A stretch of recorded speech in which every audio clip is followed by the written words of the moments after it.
parlerons du premier chapitre. Éternel, notre Dieu, notre Père, nous te louons, nous te rendons grâce, béni sois-tu et gloire à toi. Ta parole, c'est la vérité, c'est la vie. Elle est une lampe, une lumière sur notre sentier. Et c'est la révélation de tes paroles qui éclaire. Efface ton serviteur, Seigneur, et quand il ouvre la bouche, ce soit toi qui la remplis, que toute la gloire te revienne. Gloire au Père, gloire au Fils, et gloire au Saint-Esprit. Amen. Livre de Joël.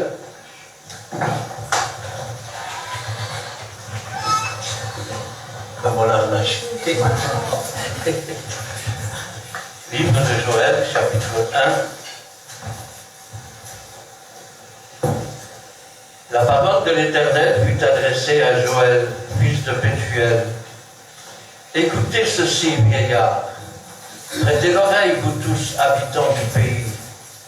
Rien de pareil est-il arrivé de votre temps, ou du temps de vos pères. Racontez-le à vos enfants, et que vos enfants le racontent à leurs enfants, et leurs enfants à la génération qui suivra. Ce qu'a laissé le gazan, la sauterelle l'a dévoré. Ce qu'a laissé la sauterelle, le gélec l'a dévoré. Ce qu'a laissé le gélec, le basil l'a dévoré. Réveillez-vous, ivrognes, et pleurez. Vous, buveurs de vin, gémissez, parce que le mou vous est enlevé de la bouche. Car un peuple est venu fondre sur mon pays, puissant et innombrable. Et s'il ne laissera pas après lui, un petit instant, non, j'ai sauté une page. Il a des dents de lion, des mâchoires d'une lionne. Il a dévasté ma vigne, il a mis en morceaux mon figuier, il a dépouillé, abattu les rameaux de la vigne ont blanchi.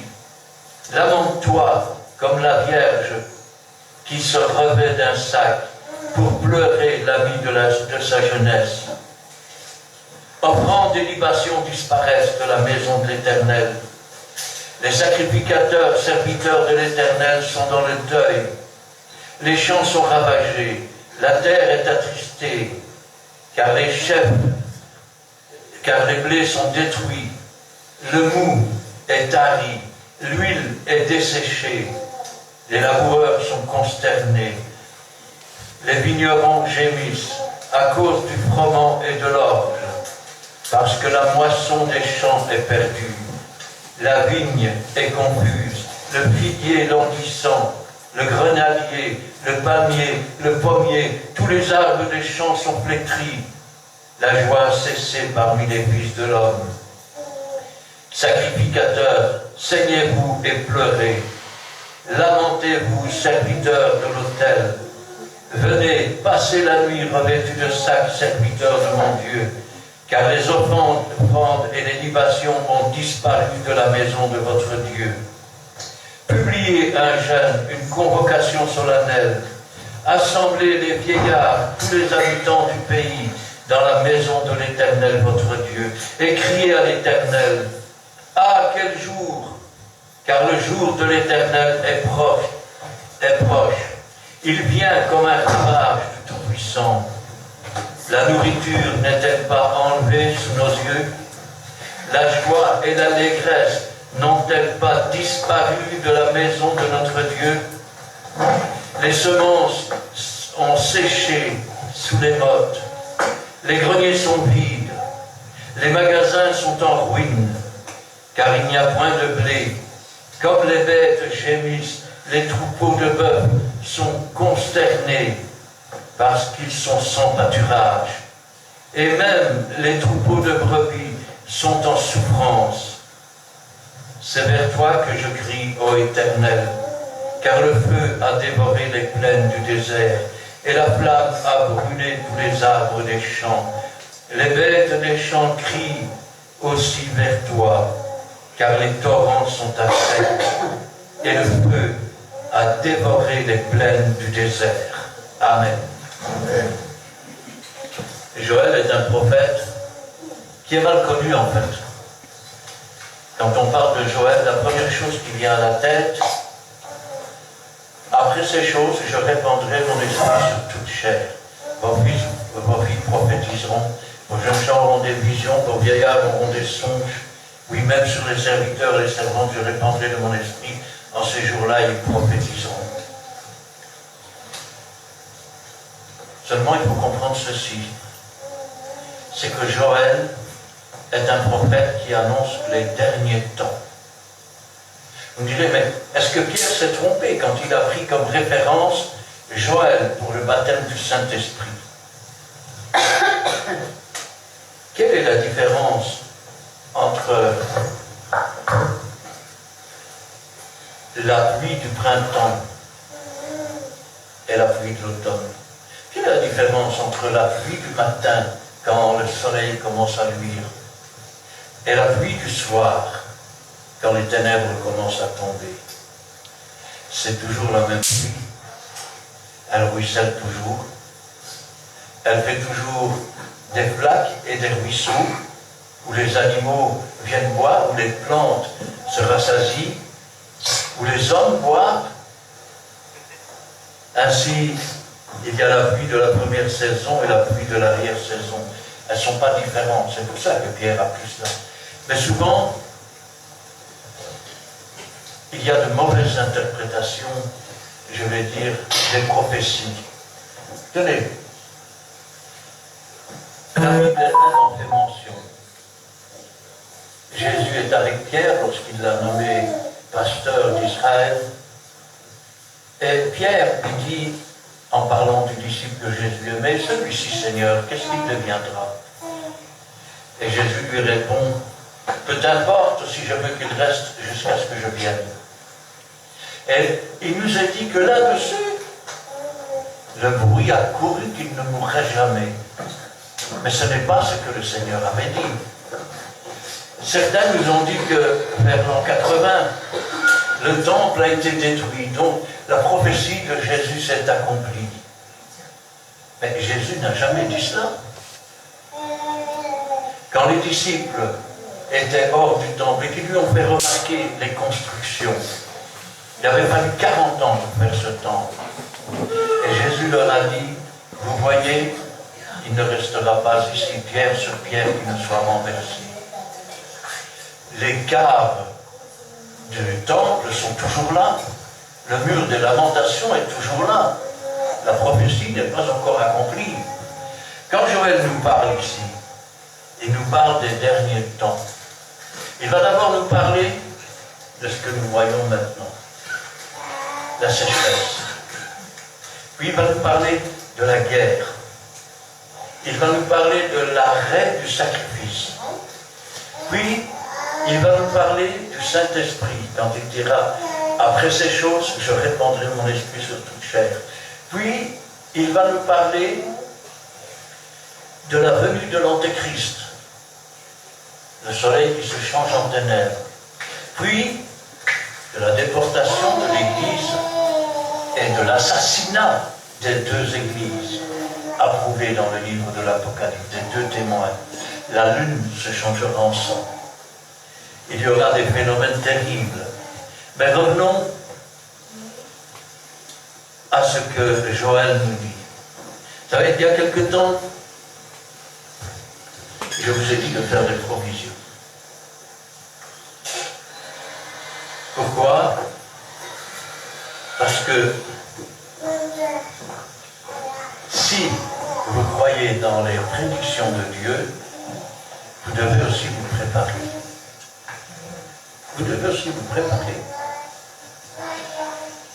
Si maintenant vous ne faites rien, alors vous faites comme les païens. Et si vous faites comme les païens, eh bien, est-ce que Dieu va encore vous secourir, puisque vous n'écoutez pas? Bon, pour ceux qui n'y croient pas, alors je parlerai gros sous. Ben oui, il faut bien de temps en temps. Si vous faites des réserves et vous achetez une boîte de conserve à 1 €, elle restera 6 mois, elle n'est pas mauvaise. Vous retournez au même an. Vous regardez, vous retournez au magasin et votre boîte, elle coûte 1,40 €. Vous avez gagné 40%. Donc c'est toujours mieux que de le mettre à la banque à 0,01% et après retirer les frais. Là, vous gagnez quelque chose. Donc, même si vous ne le faites pas en la croyance de la parole de Dieu, faites-le pour gagner des sous. De toute façon, quand ça arrivera, au moins vous ne serez pas pris au dépourvu. Or, c'est de cette époque que nous parle Joël dans son premier chapitre. La parole de l'Éternel fut adressée à Joël, fils de Pétuel. Le mot Joël signifie Yahvé est Dieu, ou l'Éternel est son Dieu. Fils de Pétuel. Pétuel signifie persuadé par Dieu, ou ouverture de Dieu. Nous avons là quelqu'un dont l'Éternel est son Dieu et qui est l'ouverture de Dieu. Vous savez, c'est important parce que, tenez par exemple, quand Jésus était jugé, qui voulez-vous que je vous délivre? Jésus de Nazareth ou Barabbas? Jésus est le Fils de Dieu. Barabbas signifie fils d'un père. Il était un meurtrier. Mais la signification de son nom signifie le pileux, c'est-à-dire le bonnet de l'esclave affranchi, ou le pilon, la lance. Alors, allons-nous tenir la lance ou allons-nous être affranchis? Ils ont choisi de libérer le meurtrier et de tuer le Fils de Dieu. Nous aussi, nous avons ce choix-là. Dans notre vie, nous pouvons faire vivre Jésus dans notre cœur, ou nous pouvons le faire mourir. Écoutez ceci, vieillard. Vous remarquez, il ne commence pas par la population, il commence par les vieux. Pourquoi? Parce que les vieux sont considérés comme des sages, ayant vécu plus de choses et ayant plus d'expérience. Prêtez l'oreille, vous tous, habitants du pays. Faites attention, écoutez. Rien de pareil est-il arrivé de votre temps, ou du temps de vos pères. Alors quand on lit ces choses, on pourrait se dire, mais ce prophète, tout ce qu'il dit, c'est déjà arrivé, ces choses-là. Il n'y a rien de nouveau sous le soleil. Nous avons seulement oublié. Il faut savoir que la prophétie est une chose qui est comme la mer. On vous annonce un tsunami. Alors, vous regardez, il y a une vague qui arrive. Vous dites, est-ce que c'est le tsunami ou on le raz-de-marée en français? Parce que je ne vais pas parler japonais ou... Est-ce que c'est le raz-de-marée qui arrive? Et puis non, c'est une vague. Mais toutes ces vagues que Dieu met au fil des siècles, c'est pour nous préparer à l'arrivée, je vais dire, de l'accomplissement des prophéties. Et regardez ce qu'il dit. Rien de pareil est-il arrivé de votre temps ou du temps de votre père. Et pour bien montrer que cette prophétie ne tient pas seulement à la génération qui vivait à ce moment-là, il demande qu'elle soit racontée. Racontez-le à vos enfants et que vos enfants le racontent à leurs enfants et leurs enfants à la génération suivante. Regardez un peu ce qu'il nous dit. Ce qu'a laissé le gazon, la sauterelle l'a dévoré. Ce qu'a laissé la sauterelle, le gélec l'a dévoré. Ce qu'a laissé le gélec, le asile l'a dévoré. Alors, c'est toujours la même sauterelle. Sauf qu'il y en a une qui est arrivée à une étape de son développement. Par exemple, le gélec, ce sont les larves. Elles ont tout envahi. Elles ont mangé toutes les récoltes.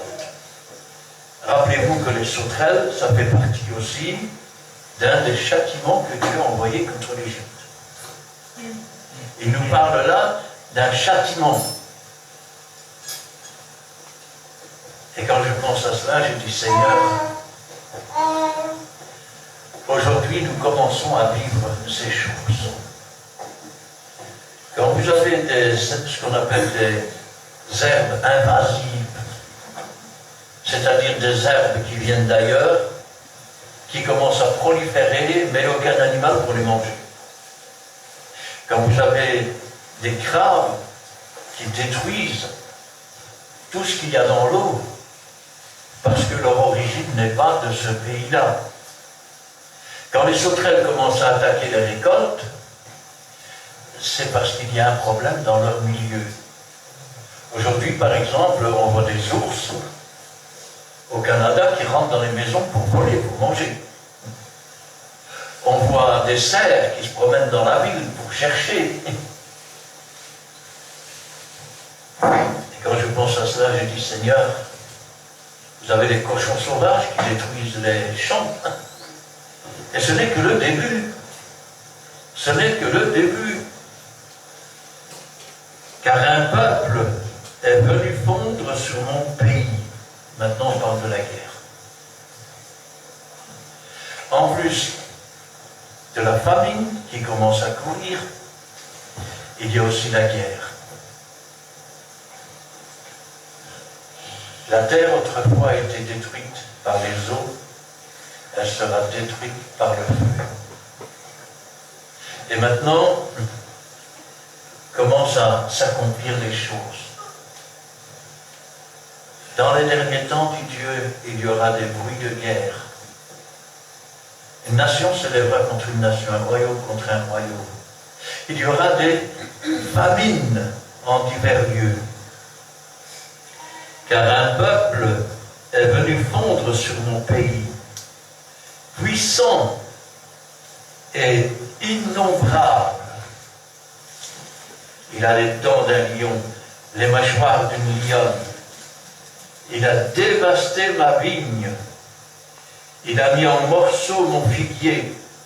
Il a dépouillé, abattu, le rameau de la vigne ont blanchi. Vous savez, en Israël, il y a des signes de prospérité. Tenez, quelqu'un qui a un bœuf ou un âne à l'époque de Jésus dans sa maison, eh bien c'est quelqu'un qui est aisé. Celui qui a un figuier peut se reposer à l'ombre de son figuier. C'est une formule, je vais dire, pour montrer l'aisance de la personne.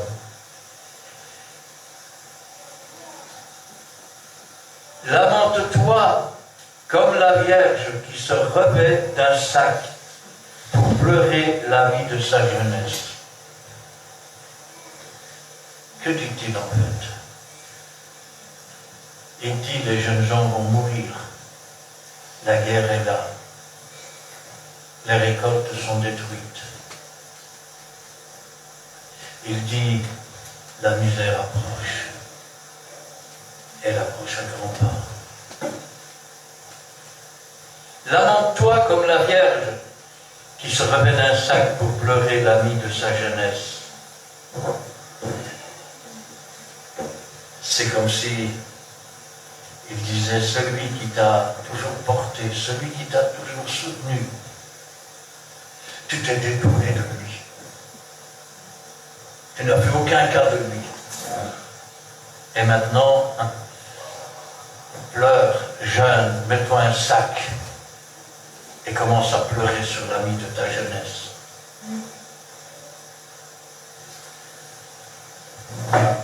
Regardez bien. Offrandes et libations disparaissent de la maison de l'Éternel. Les sacrifices et les sacrificateurs, serviteurs de l'Éternel, sont dans le deuil. Et regardez ce qu'il ajoute.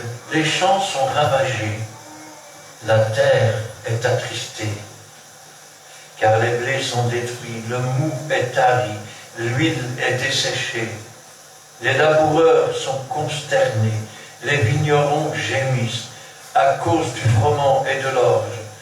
parce que la moisson des champs est perdue, la vigne est confuse, le figuier languissant, les grenadiers, les palmiers, les pommiers, tous les arbres des champs sont flétris. La joie a cessé parmi les fils de l'homme. Sacrificateurs, craignez-vous et pleurez. Lamentez-vous, serviteurs de l'autel. Venez, passez la nuit revêtus de sacs, serviteurs de mon Dieu, car offrandes et libations ont disparu de la maison de Dieu. Je vais dire autrement, il a fait cesser le sacrifice. Les hommes voulaient continuer à faire des sacrifices. Les hommes voulaient continuer à offrir des animaux. Mais voilà, il n'y a plus rien dans la maison de Dieu. Et le sacrifice a cessé. C'est prophétique. Quand je prends le livre de Daniel, regardez bien ce qui est dit.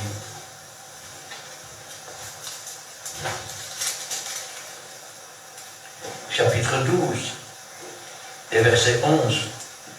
Depuis le temps où cessera le sacrifice perpétuel, ils n'ont plus rien. Il n'y a plus de sacrifice. Les animaux sont en train de mourir. Les rivières sont desséchées. Les arbres sont brûlés. Les récoltes sont perdues. Depuis le temps où cessera le sacrifice perpétuel et où sera dressée l'abomination de la dévastation, il y aura 1290 jours, c'est-à-dire 1290 jours.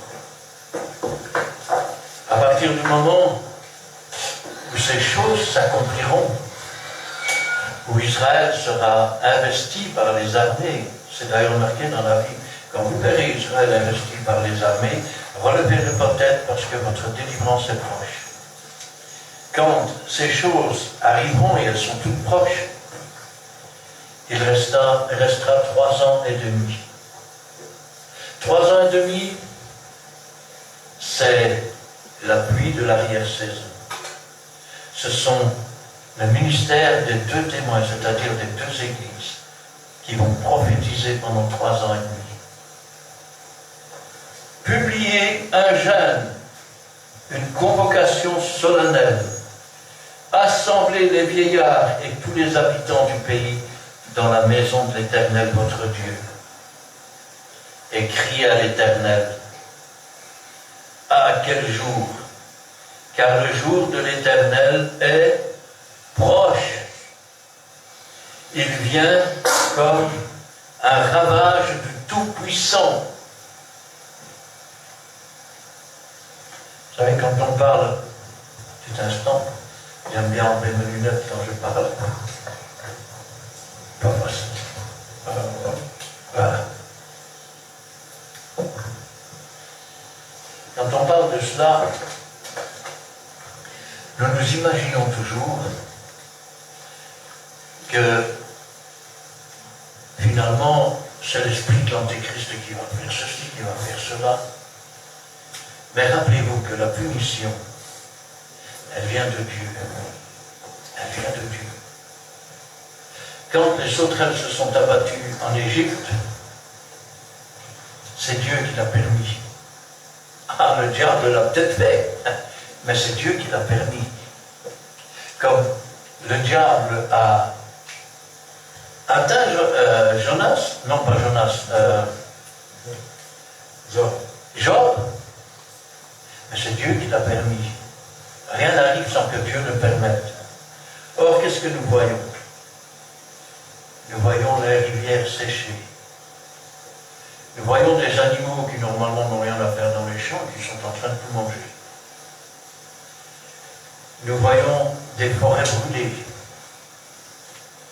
Nous voyons des guerres. Et c'est ce que le prophète Joël nous annonce. Et rappelez-vous qu'il faut arriver au chapitre 2, 28, pour qu'il dise après cela.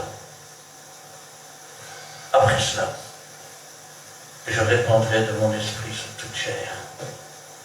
Et quand je pense à ça, je dis, c'est quand même incroyable. Incroyable de savoir que tout se déroule sous nos yeux aujourd'hui. Beaucoup pensent que Joël, c'est quelqu'un qui a prophétisé sur la Pentecôte et puis surtout juste dans le temps. Non. C'est un prophète qui a prophétisé pour les derniers temps. Pour les temps où les ténèbres commencent à s'abattre. Pour les temps où l'apostasie, c'est-à-dire l'abandon de la foi, vient sur la terre. Et c'est ce que nous voyons aujourd'hui. L'abandon de la foi. Certains pasteurs aujourd'hui ne croient même plus que Jésus est ressuscité ou qu'un jour il apparaîtra sur les nuées. Ils n'y croient pas. Tout ce qui les intéresse, c'est de gagner de l'argent sur le dos des gens. C'est de dépouiller les veufs, les orphelins et de profiter des autres. Pendant ce temps-là, l'horloge tourne.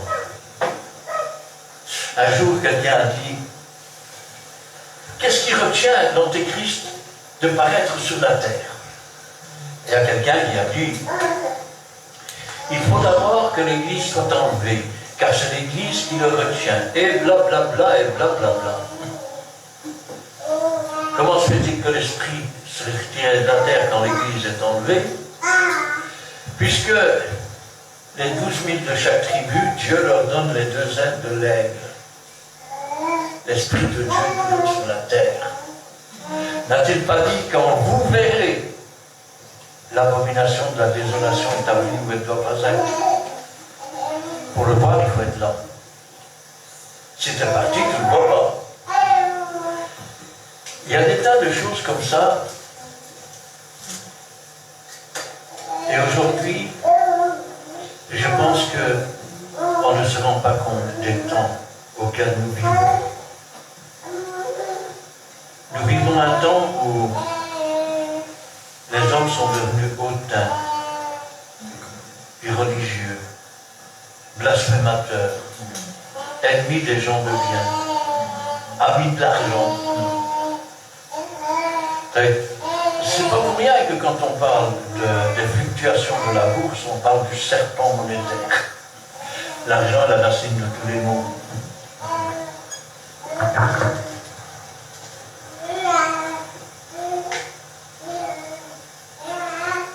Publier un jeûne, une convocation solennelle, assembler les vieillards et tous les habitants du pays, dans la maison de l'Éternel votre Dieu.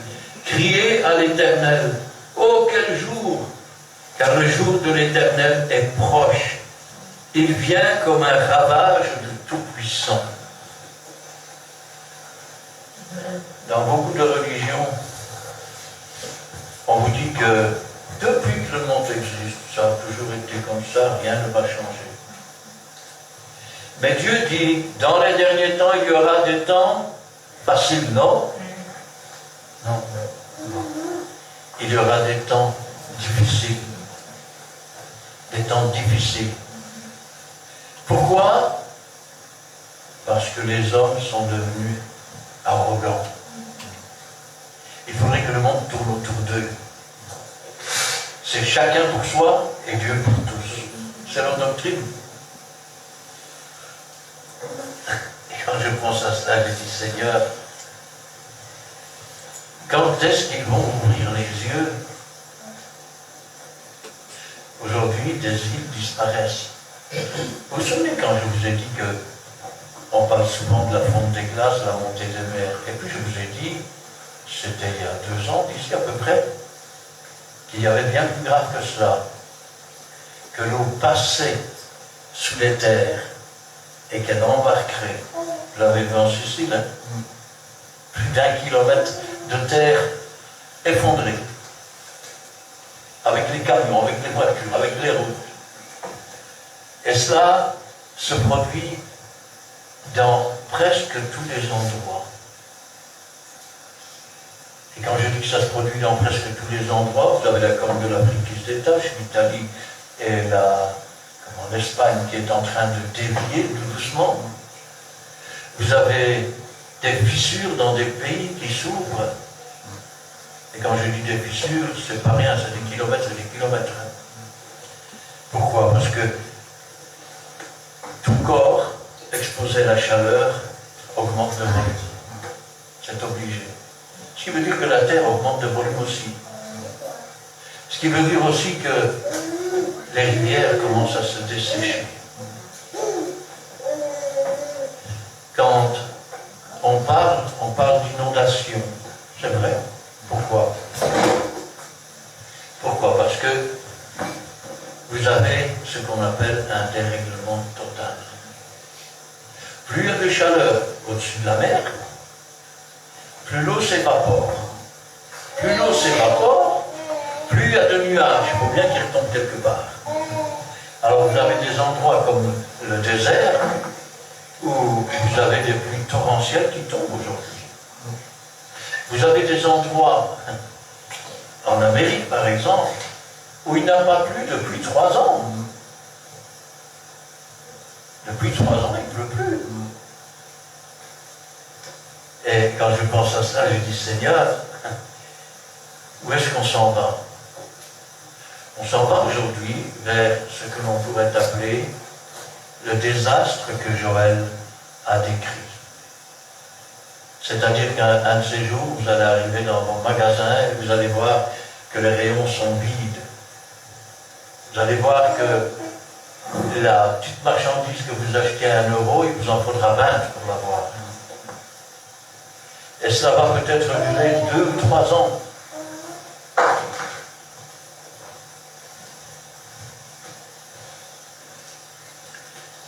La nourriture n'est-elle pas enlevée sous nos yeux? Alors je vous pose la question, la nourriture n'est-elle pas enlevée sous nos yeux? Et je vais vous dire un secret. Un peu de gens qui le savent. Ayant travaillé sur les travaux publics, je suis plus ou moins informé de certaines choses. Alors il y a une dizaine d'années d'ici, il y a la consommation, et puis il y a ce qu'on appelle la surconsommation. Alors en consommation normale, nous avions dans le monde des frigos exprès, un peu comme des réserves. En cas de famine, pendant 4 ans, c'était là dans ces congélateurs immenses. Seulement au bout de 4 ans, c'était plus bon. Donc qu'est-ce qu'on faisait? On les mettait dans des bateaux et on les jetait à la mer. Parce qu'on aurait pu donner cela avant au pays où des enfants meurent de faim, mais non, il fallait les jeter à la mer. Aujourd'hui, ces frigos sont vides. Ces frigos sont vides. Ça veut dire qu'on ne jette plus rien. Ça veut dire aussi que les réserves diminuent. Ça veut dire aussi que, combien de fois je l'ai dit, si maintenant vous avez une gouttière et une citerne, vous prenez de l'eau dans la citerne, à un moment donné, elle va être vide, non? C'est une loi indéfectible. Prenez un seau et une louche, vous videz à la louche, il finit par être vide. Le pétrole et le gaz, c'est comme ça. C'est comme ça. La différence de votre citerne, c'est qu'il pleut et la gouttière la remplit. Tandis que le pétrole, il ne pleut pas de pétrole. Il ne pleut pas de gaz. Quand des forêts sont détruites, ben, elles sont détruites. Il n'y en a plus. Quand le soleil a brûlé les champs, quand les inondations ont détruit les récoltes, quand la tempête a détruit d'un autre côté, quand les tremblements de terre ajoutaient à ça la guerre, et des guerres il y en a, que croyez-vous qu'il va se passer? Ce que nous lisons dans ce texte. Les arbres fruitiers ont brûlé, les récoltes ont été dévorées par les insectes. Il n'y a plus rien et ils vont commencer à mourir de faim. La nourriture ne nous est-elle pas enlevée sous nos yeux? La joie et l'allégresse n'ont-elles pas disparu de la maison de notre Dieu? Oui, parce que faut savoir qu'à l'époque, quand les gens apportaient la dîme, ils apportaient la dîme du blé, la dîme du froment, la dîme des fruits, la 10e partie. Était-il obligé de le faire? Oui. Pourquoi? Parce que Jacob avait dit, si tu me ramènes dans ce pays, sain et sauf, eh bien, je te donnerai la 10e partie de mes biens. Avez-vous déjà vu dans la Bible qu'il a donné la 10e partie de quoi que ce soit?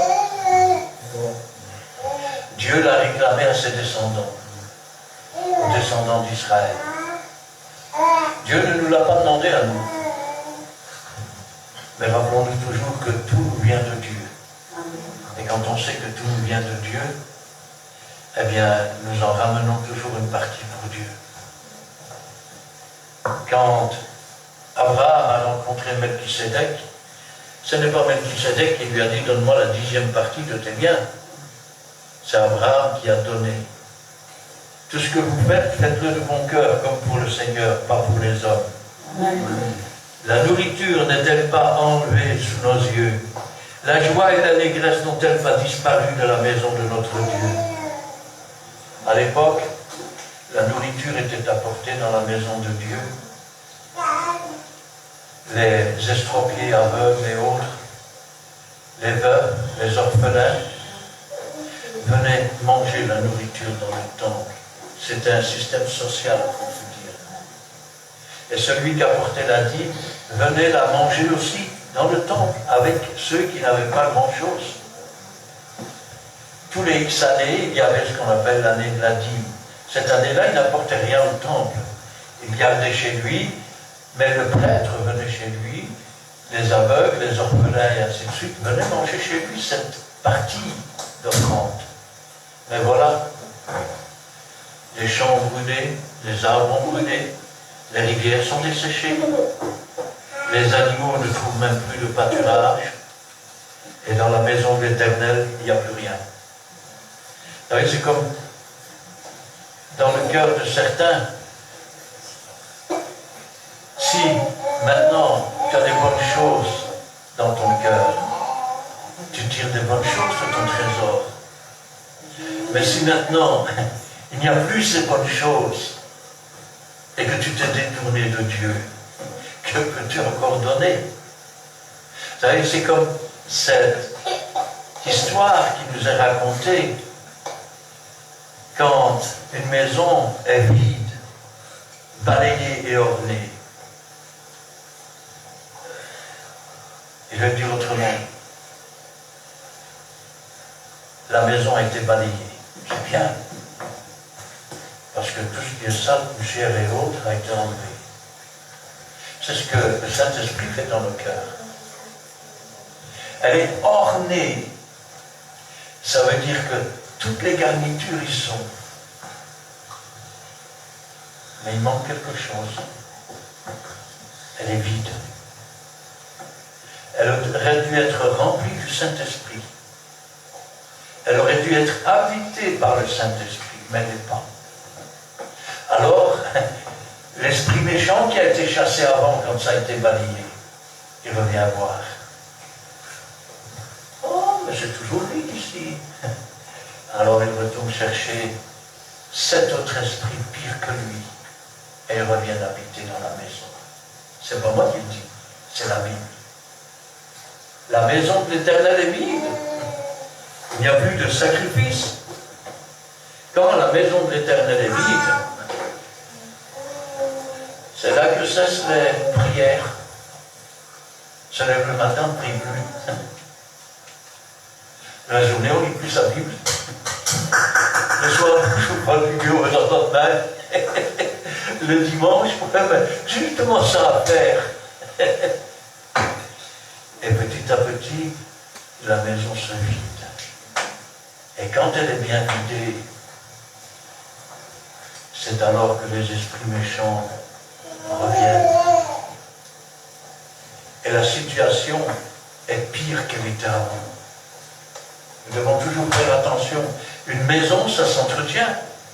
Si votre femme s'assoit dans le fauteuil et qu'elle ne bouge plus, vous allez avoir des toiles et des araignées partout.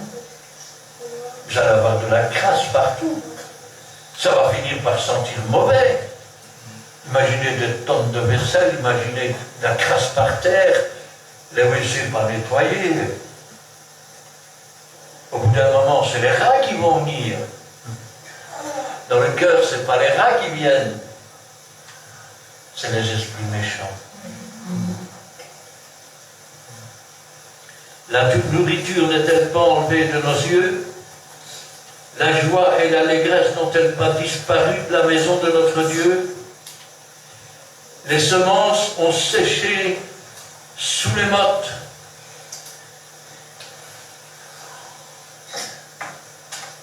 Un sème, notre arrose.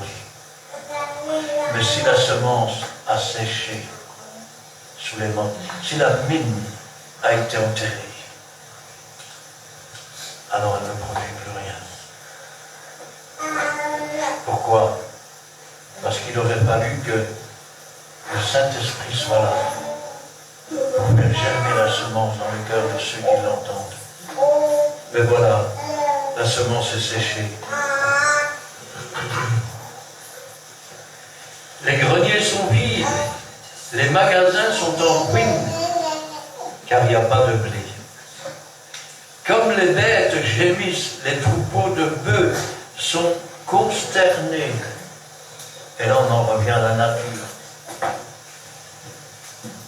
Parfois, quand on voit un feu de forêt à la télévision, qu'est-ce qu'on dit? Oh, autant d'hectares brûlés. Autant de lapins qui ont brûlé. Autant d'écureuils. Autant d'oiseaux. Autant de petits animaux. Eux aussi ont brûlé. Eux aussi sont consternés.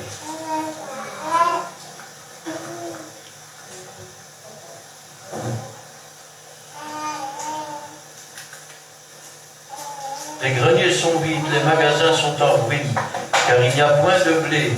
Comme les bêtes gémissent, les troupeaux de bœufs sont consternés, parce qu'ils sont sans pâturage, et même les troupeaux de brebis sont en souffrance. N'avez-vous jamais vu ça à la télévision? Quand la sécheresse règne, les animaux qui sont couchés par terre, en train de se faire manger par les moustiques.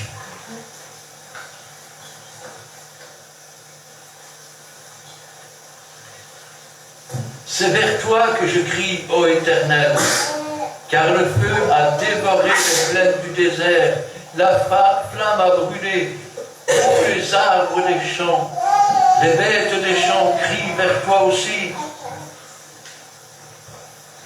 C'est ce qui est en train de se produire petit à petit sur notre terre. Les forêts entières brûlent, les arbres brûlent, les maisons brûlent. Car les torrents sont à sec. Les torrents sont à sec. Vous savez,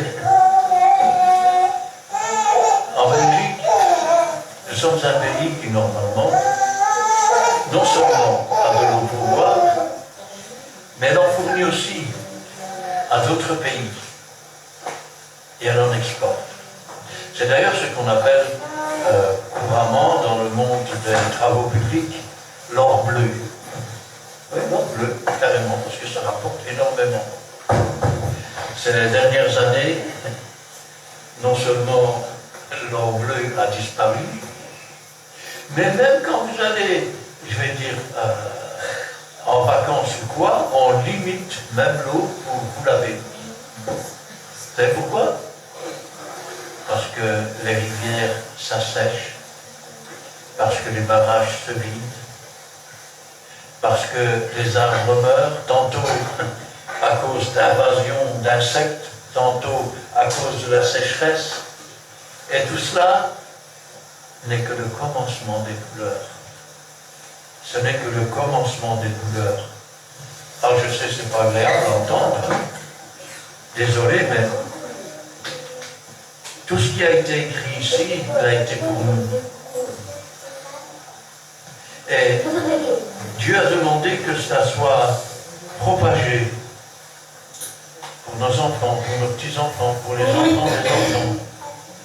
Parce qu'il voulait qu'aujourd'hui, nous sachions ce qu'il en est. Et que nous sachions que quand Dieu parle, la chose s'accomplit. Amen. Il n'y a pas de peut-être, ou je pense que, ou je crois que, c'est oui et amen. Amen. Et même si ce n'est pas agréable à entendre, Dieu a dit ces choses, et ces choses, elles ont commencé. Elles frappent tout doucement à notre porte. Dans quelque temps, ceux qui n'auront pas fait de rêve, ben, vous direz, c'est bien cher maintenant, comment ça se fait? C'est votre faute. Je vous l'ai dit il y a 2 ans, normalement si vous m'avez écouté, vous devriez avoir des concerts pour 1 an. Au moins. Ben oui, 2 ans, ça suffit pour faire ça. Les macaronis, ça ne s'use pas. Comment je mangeais chez moi, le riz, ça ne s'use pas. Boîte de conserve, ça conserve 2 ans, 3 ans. Ça veut dire que, mais attention, il ne faut pas gaspiller. Ça veut dire qu'il faut manger les plus vieux et mettre les nouveaux après que vous achetez derrière. Et là, vous verrez que ce que vous mangez a coûté beaucoup moins cher que ce que vous auriez pu acheter. Pour ceux qui ne comprennent pas, alors je vais expliquer. Parce que parfois, quand on ne comprend pas spirituellement, on comprend avec ça. Vous avez 100 francs dans votre poche, c'est le prix d'un parapluie.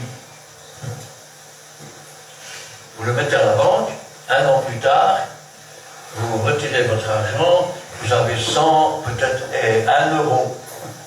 Hein, avec, il ne faut pas oublier que vous avez aussi une prime. Hein, et puis, vous avez aussi les frais. Et alors, vous allez avec vos 100 et 1 euro pour acheter votre parapluie. Seulement maintenant, il coûte 104 francs. Oui, 104 euros. Ça veut dire que si vous aviez acheté le parapluie à 100 francs, vous l'aviez déjà, et quand vous allez l'utiliser, les autres ont payé 104, mais vous avez payé 100 francs. Donc si vous ne voyez pas l'intérêt prophétique, voyez au moins l'intérêt pécunier. Les bêtes des champs crient vers toi, car les torrents sont à sec. Et le feu a dévoré les plaines du désert. J'arrêterai là aujourd'hui. Pour les chapitres 2 et 3, puisqu'il n'y a que 3 chapitres. Et je pense, Dieu voulant et Dieu permettant, que je pourrai les mettre sur YouTube dimanche prochain, dimanche après. Amen. Éternel, notre Dieu, notre Père, nous te louons, nous te rendons grâce, béni sois-tu et gloire à toi. L'heure est grave, Seigneur, et l'horloge tourne, le temps s'enfuit.